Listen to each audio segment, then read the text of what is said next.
My name is Jason Silva, and I'm a host and producer with Current TV. Our head of programming, David Newman, who in very many ways has become a mentor to us, he used to say, and I love this, the high road is wide open, the low road is crowded. Because we were the last independent cable network in a world of media conglomerates, I think it freed us to seek exceptionality in a way that others, perhaps governed by the bottom line, couldn't do it. You know, we could start from scratch, and therefore that allowed for a space of elevating the conversation. I also think people were hungry for that. I think reality television has fried some people's brains, and I think people were ready for something of more significance, for a real conversation about this global enterprise. It's very progressive. People that really are socially conscientious about things that matter to them. You get a lot of green, eco, sort of renewable energy type of content, people exploring these things. A lot of stuff on politics, unique perspectives on politics around the world, a lot of stuff from the Middle East. I remember a piece of content, for example, that, you know, one of the very first pieces of content that ever aired on Current was this piece about underground party scene in Tehran, in Iran, where this filmmaker, Yasmin Vasugian, showcased how kids have to party in secret, hiding from the religious police, because it's very much a theocracy. So it's kind of like the religious values are enforced onto people. So you can't drink, you can't party, you can't really. So it has to be done in hiding. And so here's something that you don't really hear about in CNN, where you're talking about all these crazy, you know, the possibility of nuclear proliferation there and this and that. But here you're seeing like regular kids just trying to have a good time and being forced to do it underground. I think it reaches people in that demographic here in the States. I think also seeing the election of Obama, I think you've seen a generation of people that are empowered and feel empowered and want to have a say in the world. And I think that has risen up from the ashes of crap that has been a lot of television recently. We try to cover the world of young adults, you know, in their voice and from their point of view. We try to do so in a bold and irreverent fashion. We don't dumb things down for our audience. In fact, even the stuff that is hilarious on the network is highly intelligent. We have an animated series called Super News, which kind of mocks pop culture in a brilliant fashion. And we have a show that's sort of a comic indictment of the media called Infomania, which also is very clever. I mean, I think that you can appeal to mass consciousness and pop culture.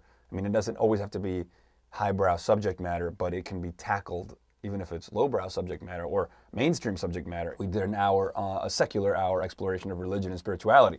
You know, if you saw the recent cover of Newsweek, it was at the end of Christian America, as far as its influence on politics in many ways, which I think is a very good thing. I think religion has no place in politics. And so we did an exploration of the way that some people in different religious communities are trying to reach out to the larger and larger groups that are no longer identifying themselves with any religion. Me and Max always like to have a spirited intellectual discussion if possible, but do so in a way that is fun and natural and real and is the same that we would be having if we were having a cocktail at the bar. This is just like who we are. Features such as on-demand features that you're having on television will continue to become more complex and sophisticated, and you'll probably have, I guess, internet browsing on your television, and you'll have increased high-definition on-demand video on the computer, probably becoming interchangeable. You know, I suspect that communication tools will increasingly become more portable. So more and more of our like typical communication, computer communication, will happen on like devices such as the BlackBerry or the iPhone. And so more and more of our content consumption will become more and more interactive, but in a medium that looks kind of like a big screen computer monitor / TV. I would say one of the best pieces of advice that I've ever gotten has been echoed by two great thinkers, my mother, Linda Mishkin, and Joseph Campbell. Joseph Campbell said, "Follow your bliss." I couldn't agree more with that. My mom always said, just do what you love, you know? Don't worry about anything else. Don't worry about money. Don't worry about anything. Just be kind to everyone and do what you love. As long as you're not hurting anybody else, as long as you're being kind to people and you're doing what you love, only good things can come of it. Other good advice is people who claim to have absolute, irrefutable faith in something without any evidence. I would not trust completely. Yeah,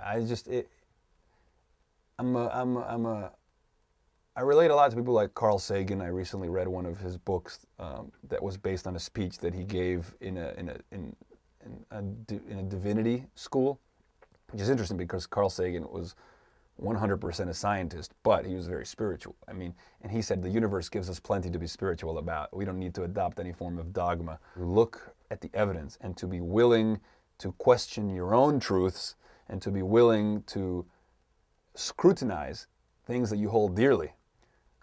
Because that way, that transparency, that self-awareness will protect you from ever becoming somebody that whose beliefs somehow make them have myopic vision about what could be. So remain open and be willing to be transformed by new information.